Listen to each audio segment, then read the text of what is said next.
Welcome to TV20 News. We are Cleveland. I'm Leah Haslage. The Greater Cleveland Regional Transit Authority, RTA, is partnering up with the Metro Health System to rebrand one of its top bus routes in the city. There was a press conference to announce that RTA is joining forces with the medical center to rebrand the number 51 bus line. Metro Health has 5 care centers along the route. Starting this fall, the rebranded bus route will give passengers an upgraded ride on 20 new specially designed buses with the Metro Health logo on them. The partnership also calls for 37 bus shelters and more than 400 bus stop signs to be rebranded, just like this one here with the Metro Health logo on it. City officials say this partnership will help to improve the quality of life for residents who use the bus system. As we invest in neighborhoods and as we invest in creating vibrant neighborhoods, essential to that is good public transportation, because it connects the people with the businesses and the institutions along that corridor that they really need to have the quality of life that every community deserves. So again, I want to really congratulate Metro Health, RTA, the communities along the corridor, the council people who represent them. Thank you very much. We've come together as partners to unveil the new Metro Health line today as a part of our shared vision of creating a better West 25th Street, a cleaner environment, and a more livable Cleveland. We're doing that by helping people get where they want to go. The monies made from the Metro Health line sponsorship will be used to upgrade landscaping and bus stations along the route here in Cleveland. A major announcement was made between the Cleveland Metropolitan School District and the Collegiate Mid-American Conference that will have a lasting impact on new and incoming teachers to the district. As a result, I am pleased to announce that the Mid-American Conference has secured and will provide a $1 million grant for the Cleveland Metropolitan School District over the next 5 years for use in new teacher development and retention programs and teacher recognition programs. The Teaching Cleveland initiative will assist the school district in retaining its best new teachers so they continue to grow professionally and contribute to the well-being of our students. CMSD CEO Eric Gordon says this grant will greatly improve their ongoing teacher recruitment efforts. We have invested in something called Teach Cleveland for the last 5 years, which is recruiting top talent to come work at CMSD and live in the city of Cleveland. But what we haven't done is built the supports behind that allows us to support a first, second, third year teacher, that early emerging career. So now with this grant, we're starting Teaching Cleveland, which is the companion to that talent search and making sure that we keep our best and brightest in our classrooms here in Cleveland. At the announcement, Cleveland Mayor Frank Jackson spoke on the importance of this grant in finding teachers who can change our kids' lives for the better. As we look at urban environments and we look at the uniqueness of urban environments, it does take individuals, teachers who understand that environment and who are able to get the most out of it. And everyone is not able to do that.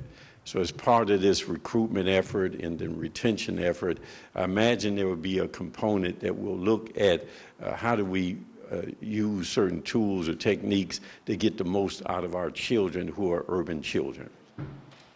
MAC Commissioner Dr. John Steinbrecher says helping new teachers will have a trickle-down effect to the students. We know the lifeblood of any of our universities are the students that are coming up through our elementary schools, then our high schools, and into our universities.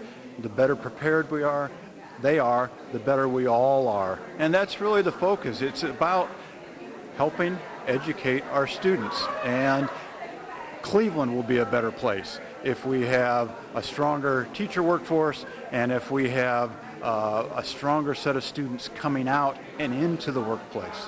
And our strategy in CMSD is to empower the people closest to kids to help those kids achieve. That's our teachers and other educators, and that by doing that, we will gain results as we accumulate them going up, right?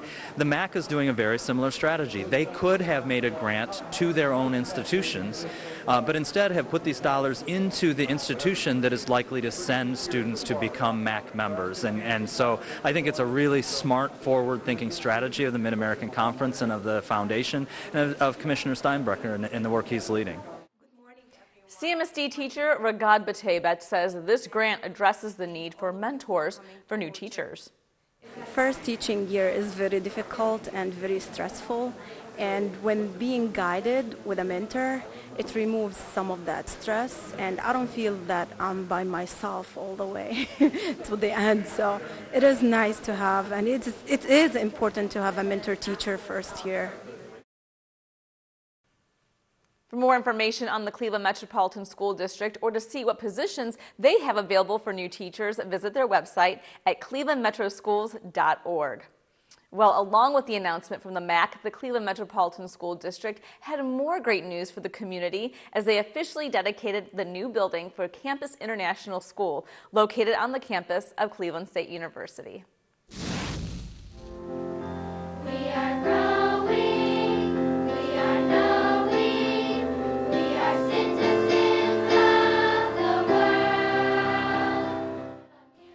As the school creed was sung by the young students, the ribbon was cut officially, opening the new Campus International School building.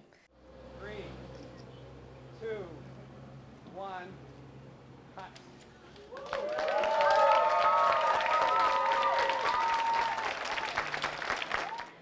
The ceremony then moved inside, where CMSD CEO Eric Gordon spoke of the dream and the hard work it took to make today a reality.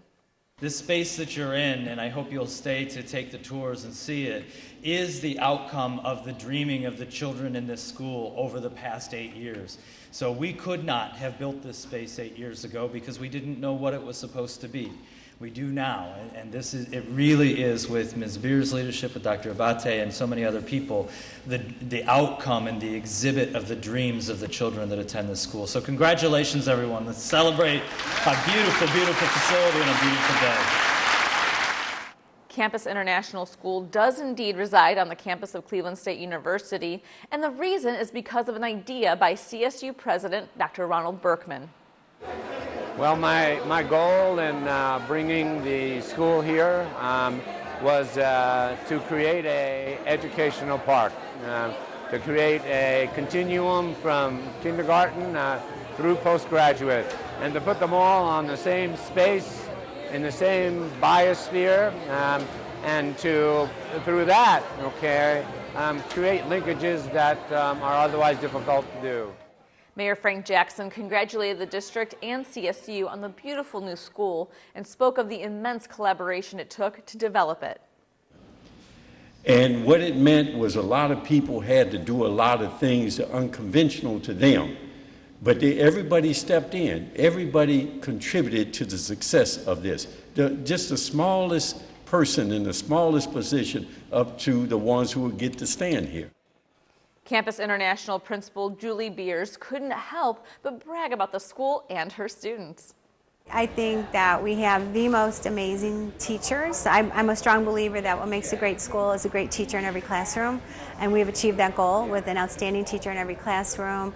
Our students are super excited about coming to school every day, love learning. They really, one of our goals as an international baccalaureate is to make the world a better place, and they truly are action takers.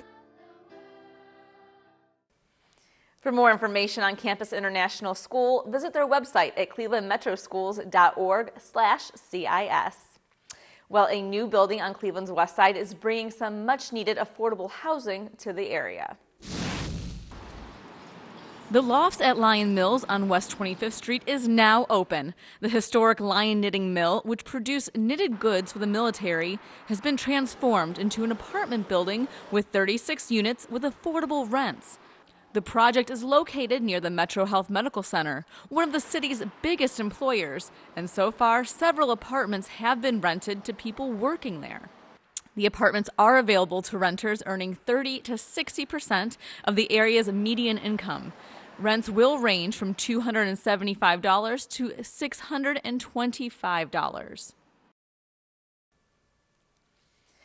The Maltz Museum of Jewish Heritage is once again celebrating their program to help stop intolerance and bigotry. The Maltz Museum recently announced their Stop the Hate Youth Speak Out essay contest, which is now in its 10th year. This annual contest awards $100,000 in scholarships and prizes on an annual basis to students in grades 6 through 12. The top prize is a $40,000 college scholarship. The 500-word essay states what a student would do against bigotry, intolerance, and discrimination of any kind. Organizers say this program is vital, especially in these current times. You can open any newspaper, turn on any news station today, and see horrifying acts of violence and discrimination and wonder, what could I possibly do about it? And imagine if you're a teenager or a young person and having to ask that question as well, what could I do about it? And we're reminding you that these things don't just happen overnight. It begins with words. It begins with very simple things, and we can take a stand against that. And if we unite and stand against it, we really can make the world a better place. This year's theme for the essay centered on the legacy of Carl and Louis Stokes. For more information about the Stop the Hate program, go to their website, maltzmuseum.org. The Cleveland Division of Police's 3rd District held their annual Community Relations Awards banquet at the Fatima Family Center, honoring officers, citizens, and businesses for their work in making the 3rd District a better place to live. The people being honored here today are those who saw a need and met that need by stepping up and stepping out, sometimes just on faith, and doing what is necessary to make the kind of changes that are necessary in this city and in their communities, on their streets. Mayor Frank Jackson congratulated all of those who received awards and says it's the collaboration between the police and citizens that makes for a stronger community. As you know, nothing gets done by just one individual or one group. It has to be a community effort. And that's what I like about the community relations dinners and award ceremony, because it talks about how we come together as a community, both citizens, police officers, all of us come together to provide for a better quality of life in our community. In his remarks, Police Chief Calvin Williams reiterated his goals for the Cleveland Division of Police to the crowd. I know it's not easy. I know the guys and girls out there that work for us struggle to keep up sometimes, and sometimes we don't have the best equipment, but we're getting better. And we're getting better because there are people here at this table that care about our men and women in blue and are on the path to getting us the right equipment, the right resources and training to make this the best division of police in the country, not just in Northeast Ohio. And that's always been our goal, to be the best in the country. 6 officers earned special accommodations at the banquet. 4 people received the Youth Achievement Award, and Jeffrey and Peaches Ludwig, owners of various McDonald's restaurants, earned the Business Member Award for their commitment to child literacy. Jeffrey said, and he understands, he and his wife Peaches understand, that children should learn to read by the 3rd grade so they can read to learn for a lifetime. In addition, McDonald's is donating 400,000 Happy Meal books to its Reading Its Fundamental program, the nation's largest children literacy organization, which works to ensure children around the country have access to captivating, interesting books.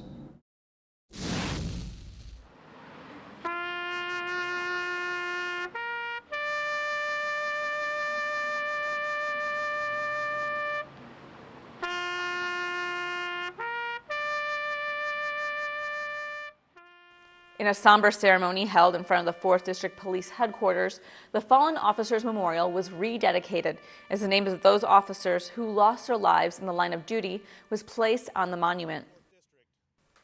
4th District Commander Brandon Cutt says the memorial is a reminder of the price every officer pays in protecting the public. You know, I have a lot of pride in what my officers do every day. I know that every single person who puts the badge on, the uniform on, and they come to work and work these streets, they're going to sacrifice. And sometimes they're small, but every single one of us carries scars on our body, you know, the mind, the spirit. People pay a price to do this job, and it's not for the money, you know, it's certainly not for the accolades. They're servants of the public, and I respect that, and I'm very proud of the work that they do. In his remarks, Mayor Frank Jackson had a special message for the families whose loved ones made the ultimate sacrifice. And it is appropriate that all the names of those who have sacrificed their lives to serve and protect this community be added. But I want to say particularly to the family that this is something that says from us that their sacrifice and your sacrifice will never be forgotten. Ward 2 Councilman Zach Reed says the memorial is a reminder that day in and day out, Cleveland officers face many difficulties. When these police officers leave, they go back into these dangerous streets and they may never come back home. And to know that today we not only remembered the two original names, the Derrick Owens and the Anthony Johnsons, but that we had 16 other names that we had to etch in there. And I think one name was going all the way back to 1913. So you think about that since 1913, our men and women in blue have gone out there every single day to protect our property and to protect our lives. And in some cases, and in this case, 18 of them never made it back home. That's really sad. Everyone here at TV20 would like to thank all of our Cleveland police officers for the valiant work that they do in keeping our city safe. And we'll be right back with more TV20 News. Hi, I'm Mayor Frank Jackson. You've probably seen media coverage of the growing opioid epidemic in northeastern Ohio. But what you might not know is how many of these tragedies begin with a seemingly innocent prescription for pain medication. That is why we're teaming with the Cuyahoga County Opiate Marketing Task Force to encourage you to know the risk. Go to the website on your screen to learn which pills are opiates and alternative ways of dealing with pain. Which starts as a prescription can end with addiction, so know the risk.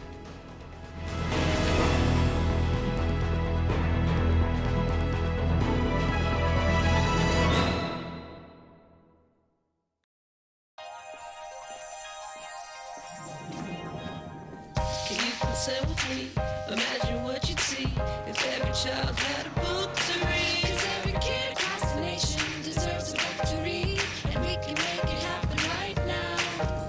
No, I don't know what you've been told, but kids with books learn so much more. So the mission is for us to get a book to each and every child.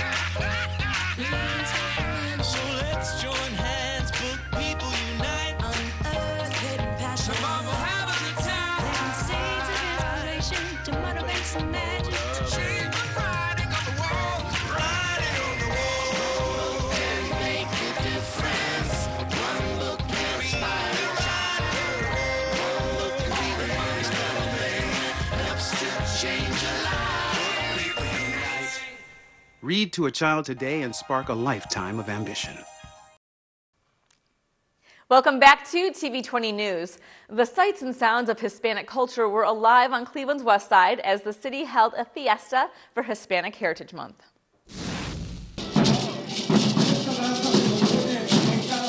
It was a celebration as people dressed in traditional costumes and performed a ceremonial Mexican dance at the Urban Community School in Ohio City to kick off Hispanic Heritage Month.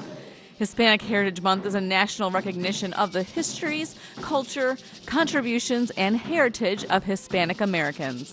Hispanic Heritage Month is from September 15th to October 15th, and the month-long observance allows Cleveland residents the opportunity to learn more about Hispanic culture while giving Clevelanders of Hispanic descent the opportunity to celebrate together.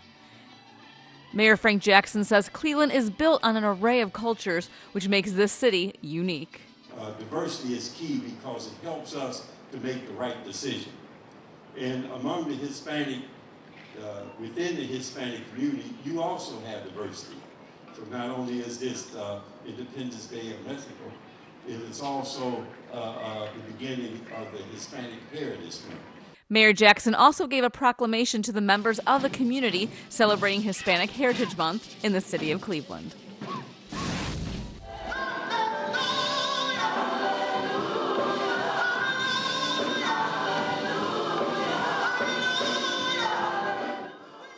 The Cleveland chapter of the NAACP held their second annual Gospel Fest at Affinity Baptist Church to a sold-out crowd.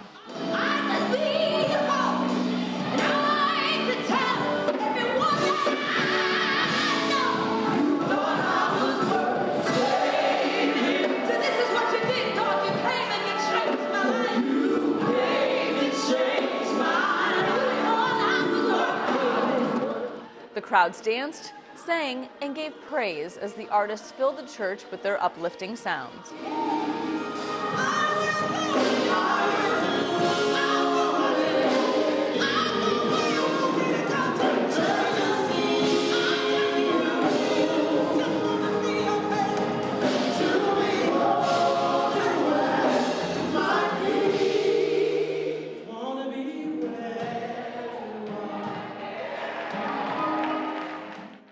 For more information on the Cleveland branch of the NAACP, visit their website at clevelandnaacp.org.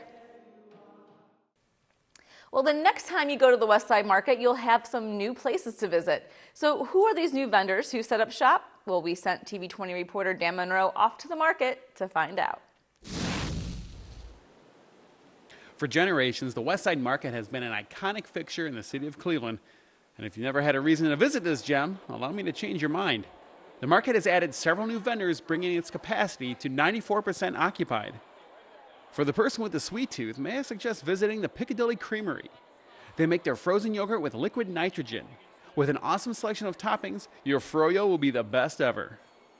One of the greatest candy stores in Cleveland is Be a Sweeties, and now they've officially opened up a booth at the market. Their awesome assortment of candy will literally turn you into a kid again, says manager Danaj Danujaya. I love the customers. I mean, every time they come over to Sweeties or they look at the candy, they have a nostalgia. They remember certain kinds that are hard to find, and it makes them happy. So they're in a good mood when they look at candy. First-time Be a Sweeties and West Side Market customer Quinn Herron from Cape Coral, Florida, was blown away by the selection. When I look at it, I just think of the 80s, because, like, I'm infatuated with the 80s, so I'm trying to find as much 80s candy as possible, so, yeah. For fresh produce, there's not a better place to shop than the West Side Market. You never know what you'll find. Avant Gardens just set up shop a little over a month ago, and their specialty is growing and selling a wide variety of mushrooms. Nairn's Market recently expanded their operations at the market and are now selling hard-to-find food products from all over the world. What I have inside is more hot sauce, barbecues, mayonnaise, some of the grains, but I don't have enough space inside the booth that I already have. So I want to carry and keep the customer in. The customer have been asking for these items that I couldn't supply them because I have no space to put. So that's I'm coming out here, and hopefully customer follow, me back here. Across from Nairn's is a place called English Treats, specializing in tasty delicacies from Great Britain. Now, if you come here for only one thing, I suggest trying the banoffee pie. I did, and it's absolutely delicious. Well, we opened our booth a little over a month ago, and we're trying to offer unique and different treats that are not available in the United States that I grew up with at home in England. Now, a lot of the stuff that's here, it's stuff that, yeah, it's in England, but you kind of recreated the recipe here at home, right? Correct. So we have British flapjacks, which are chewy oat bars, and they don't have them in the United States. So we have standard plain flavors in England, which I've created as the original, and then I've added 3 flavors on top of that: the strawberry white chocolate, salted peanut and milk chocolate, and bacon and banana flavor. You had me at bacon and banana. At the West Side Market for TV20, I'm Dan Monroe. Thanks, Dan. Some people from all across Cleveland area came together to break some bread and get to know each other at the 6th annual Potluck in the Park. People gathered at the Brookside Reservation on John Nagy Boulevard for the yearly event, which brings Clevelanders together to share a meal and get to know each other. In addition to sharing a healthy meal with your neighbors, there was live music, information tables, and activities to keep the kids busy having fun. The Potluck in the Park is a zero-waste event, so people made an effort to bring food items in containers that could be reused or recycled. Organizers and volunteers say they look forward to this event each year. Mainly just to get the members of the community interacting. It's a zero-waste event, so we organize it so that the waste that we produce is all compostable, and it's a way of demonstrating sustainability while building community. It's a great event. This is the 6th time we've done it, and we've done it on different sides of the city. Last year we were on the east side at the Riddle Farm. This year we're on the west side, and it's meant to highlight the neighborhoods of Cleveland and we get a diversity of people, and it's really open to anyone to come. Potluck in the Park is hosted by the Sustainable Cleveland 2019 Vital Neighborhoods Working Group. Well, speaking of potlucking in the park, if you love great food, then Mall B in downtown Cleveland was the place for you, as local chefs gave attendees a taste of what's cooking in the city. TV20's Enrique Correa was at the Tri-C Culinary Festival and has more. Mall B was really rocking for the inaugural Cleveland Eats Culinary Festival, organized by the Cuyahoga Community College Hospitality Management Center of Excellence. The two-day festival featured more than 30 chefs, all displaying unique dishes for the public to enjoy, plus craft beers from around the region.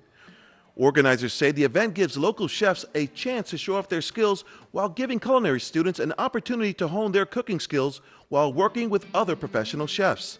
We can't teach in a silo. We have to be a part of the community and vice versa. And as the restaurant community continues to grow in Cleveland, we have to be preparing the next generation of sous chefs, executive chefs, restaurant managers, bar managers, and it's a reciprocal relationship that we need to foster and grow. And that's what Cleveland Eats is all about.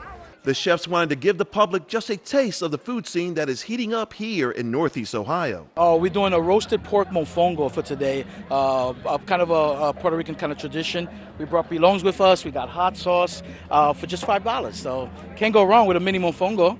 What do you think of this great event? Oh, this is a great event. I think I'm going to be here every year from now on in. It's the first year that this happened, and look at the turnout. This is great. This is what I'm talking about. I'm so excited about this because it gives the Tri-C Culinary Arts Program a chance to interact with all of us top chefs of Cleveland and really help to cultivate the culinary scene that is blossoming here. I'm super excited to be here and proud to be a part of this. The event was a huge success, and organizers are hoping next year's festival will be even bigger and better. Reporting from Mall B, Enrique Correa, TV20, We Are Cleveland. Thanks, Enrique. And if you would like more information on Tri-C's Hospitality Management Center for Excellence, visit tric.edu. Thanks for watching TV20 News. We Are Cleveland. I'm Leah Haslage. Up next, we'll have Christian Patterson with the Inside Sports Report.